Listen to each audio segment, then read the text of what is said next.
আলেম বানাইতাম, বানাম না, স্কুলে পড়তাম। আল্লাহ দিছিলেন। দিনে আলেম বানানোর জন্য, হাফিজ বানানোর জন্য মাদ্রাসা দিছি। আচ্ছা, আমি জানি না যে আসলে কিভাবে বলবো, একটা মধ্যবিত্ত মানুষ যিনি টেইলারিং এর কাজ করে, যার স্বপ্ন তার সন্তানকে আলেম বানাবে, তার সন্তানকে হাফেজ বানাবে এবং দিনের পথে তার সন্তান চলবে। দেখুন, একটা মানুষের স্বপ্ন বাংলাদেশে কিভাবে ধূলিসাৎ হয়ে যায়, ধ্বংস হয়ে যায়। তা আপনি তো সেখানে দিলেন, তা আপনি কিভাবে খবর পেলেন যে বাচ্চার উপর এরকম হচ্ছে? আমি ওই দিন সকালে আমার মনটা অনেক খারাপ লাগতেছে ওর জন্য। তো আমি তো ওরে আবার শিখ দিছি, মাদ্রাসায় থাকে, পড়ালেখা করে। পরে আমার অনেক খারাপ লাগছে, তার জন্য ওই জন্য সকালে আমি ওর জন্য মজা নিয়ে আসছি। আমি প্রতি সপ্তাহে 2-1 বার আসি, ওরে দেখি, ওর জন্য খাবার টাবার দিয়া যায়। পরে আমি ওরে দেখতে আসছি, দেখতে আসার পরে আমি অফিসে বসা, উপরে যাওয়া তো এলাউড নাই, অফিসে বসা।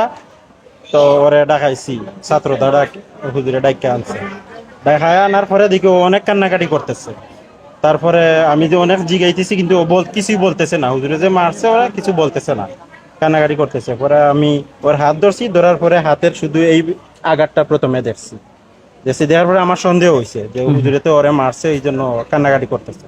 পরে আমি ওর পাঞ্জাবি খুলছি, গেঞ্জি খুলছি, খোলার পরে দেখি শরীরে এইভাবে আঘাত হচ্ছে। দেখেন, আপনাদেরকে একটু যোগ করি কতটা অসভ্য সমাজে আমরা কিন্তু বসবাস করি, হুজুর যে আমার মাদ্রাসায় গিয়ে এই বাচ্চাটা এতটা রক্তাক্ত হওয়ার পরেও সে আয়সা তার বাপকে মুখ খুলে বলতে পারে না যে আমাকে মারছে। কারণ এদেরকে শুধু এভাবে শারীরিক নির্যাতন করা হয় না, এদেরকে মানসিক নির্যাতন করা হয় এবং নিশ্চয়ই তাকে প্রেশার দিয়ে রাখা হয়েছে যে এই কথা কাউকে বলা যাবে না, তাই না? ও বলছে যে হুজুরে ওকে নিষেধ দিছে যে বাবারে যাতে কিছু না জানে। না জানি। আচ্ছা, আপনার বাচ্চা যেহেতু ওখানে পড়ে, আপনারা কি আগে খোঁজ খবর নিয়েছিলেন যে আগেও মারছে কিনা বা এরকম মারধর হয় কিনা, এই সম্পর্কে কিছু জানেন আগে থেকে? ঈদের আগেও ওরে মারছে, কিন্তু ও আমাদের বলে নাই, হুজুরা কিছু বলে নাই। পরে ঈদের ছুটিতে যখন ওরে বাড়িতে নিয়ে গেছি, গোসল করাইতেছি, পরে দেখি ওর হাতের মধ্যে আর পাশের মধ্যে 2টা বাড়ির দাগ কালো হয়ে রয়েছে।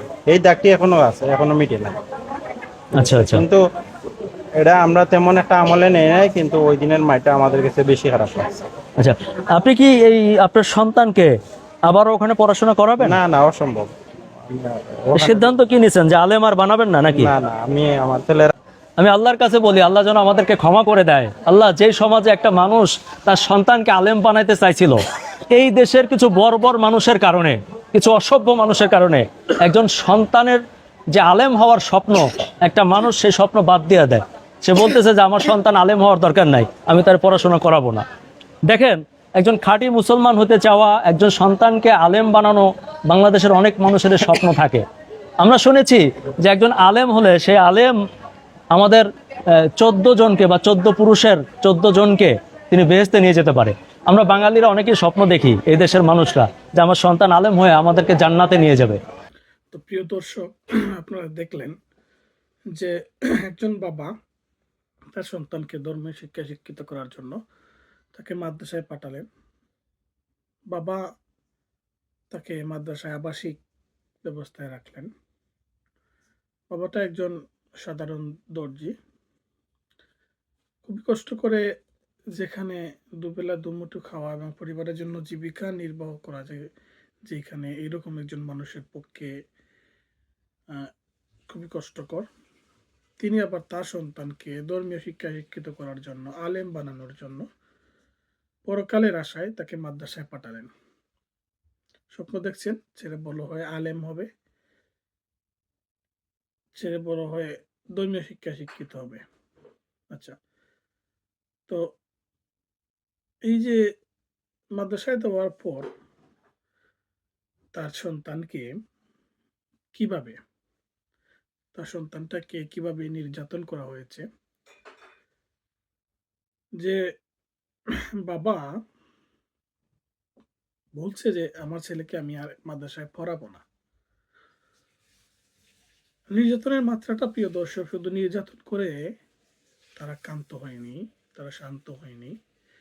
নির্যাতন করার পরে এই ছেলেটার উপরে যে মানসিক নির্যাতন তারা করেছে, সেটা যেন ছেলেটা তার বাবাকে কিংবা কাউকে না বলে, সেই জন্য তাকে মানসিক নির্যাতন করেছে এবং শারীরিক এবং মানসিক নির্যাতন করে ছেলেটিকে তারা ট্রমাটাইজড করে ফেলেছে।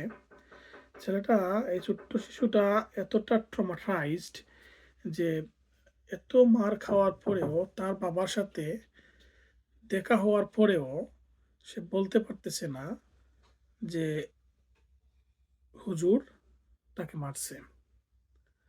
প্রিয় দর্শক, এরকম একটা ছোট্ট বাচ্চা, নিজের বাবা মা কোনোভাবেই এদের গায়ে হাত তোলে না। কারণ একটা বাচ্চা, একটা শিশু কেবল একটা শিশু নয়, সে আগামীর ভবিষ্যৎ, সে তার বংশের প্রতীক। আর সেই সন্তানটাকে যখন তার টাকায় খেয়ে পড়ে থাকা এবং তার তার টাকায় আহ, রুটি রুজি করা হুজুররা যখন এই ধরনের ছেলেদেরকে, আহ, এই ধরনের শিশুদেরকে এইভাবে অমানসিকভাবে নির্যাতন করে, শুধু নির্যাতন নয়, নির্যাতন করার পরে তাদেরকে হুমকি দেয় এবং মানসিকভাবে ট্রমাটাইজড করে ফেলে, তখন এই ধরনের এই ধরনের হুজুরদের বিরুদ্ধে মানুষের মনের অবস্থাটা কেমন হয়? প্রিয় দর্শক, এটা নতুন নয়। যুগ যুগ ধরে মাদ্রাসা শিক্ষার নামে আহ, এভাবেই চলে আসছে শিশুদের উপর নির্যাতন, এভাবেই চলে আসছে। এজন্য পুরো একটা মগের মূল্য, তারা অন্যের সন্তানকে নির্যাতন করে, এই সাইকোগুলো তারা যেন মানসিক আনন্দ পায়, তারা মানসিক তৃপ্তিতে ভোগে। প্রিয় দর্শক, আপনার সন্তানকে কোথায় পাঠাবেন, আপনার সন্তানকে কিভাবে গড়ে তুলবেন, সেটা আপনার আপনার একান্ত ব্যক্তিগত চিন্তিত বিষয়। কিন্তু আপনার কি একবারও সেটা আগে চিন্তা করা উচিত নয় যে আমি যেখানে আমার ছেলেটাকে মানুষ হওয়ার জন্য পাঠাচ্ছি, সেখানে কি উর্দু আমার ছেলে মানুষ হচ্ছে, নাকি সেখানে গিয়ে আহ, তার মানসিক বিকৃতি ঘটতেছে, তার মানসিক বেড়ে ওঠা কি সঠিকভাবে হচ্ছে, নাকি সে ভিতরে ভিতরে এক একটি ডিক্টেটর হয়ে উঠতেছে। এই শিশুগুলা যখন ছোট কাল থেকে এইভাবে মানুষ শারীরিক এবং মানসিক নির্যাতনের শিকার হয়ে যখন তারা বেড়ে ওঠে, যখন তারা বড় হয়, তখন এই মন মানসিকতাটা তাদের মধ্যে থেকে যায় এবং তারা যদি যখন ভবিষ্যতে মাদ্রাসা শিক্ষক হয়, তারা তাদের সাথে যা হয়েছে ঠিক সেই ঘটনাগুলো পুনরাবৃত্তি করে এভাবেই যুগ যুগ ধরে শিশু নির্যাতনের মাধ্যমে, তাদেরকে টর্চার করার মাধ্যমে, মানসিক বিকৃতির মাধ্যমে এক একজন এক একজন ডিক্টেটর করে করে তোলা হয় এবং শিশুদের সুস্থ বিকাশকে এইভাবে মাদ্রাসা শিক্ষার নামে বাধাগ্রস্ত করা হয়। এটা কেবল একটি ঘটনা, প্রিয় দর্শক। এরকম সহস্র সহস্র হাজার হাজার ঘটনা প্রতিদিন সামাজিক যোগাযোগ মাধ্যমের কল্যাণে আপনার আমার সামনে আসে। হয়তো আজকে সামাজিক যোগাযোগ মাধ্যম আছে বলেই আপনার এবং আমার সামনে এই এই বিষয়গুলো আসতেছে, আমরা দেখতেছি। কিন্তু যখন, প্রিয় দর্শক, যখন সামাজিক যোগাযোগ মাধ্যম ছিল না, তখন চিন্তা করেন তারা কতটা স্বাধীন ছিল। তারা যখন যেভাবে ইচ্ছা মতো শিশুদেরকে পিটাইতে পারছে, তখন কেউ প্রতিবাদ করার মতো ছিল না। এমনও ছিল, প্রিয় দর্শক, তারা একটা শিশুর বাবা মাকে তারা এমনভাবে মোটিভেট করে, আমি নিজে এইসব ঘটনার সাক্ষী, যে বাবা মা যখন তার সন্তানকে তাদের কাছে দিয়ে আসে, তখন বলা হয়, তখন এটাও অনেক বাবা মা আছে এটা বলে আসে যে হুজুর, মাংস আপনার আর হাড্ডি কুড্ডি সব আমার, ওকে মানুষ করেন।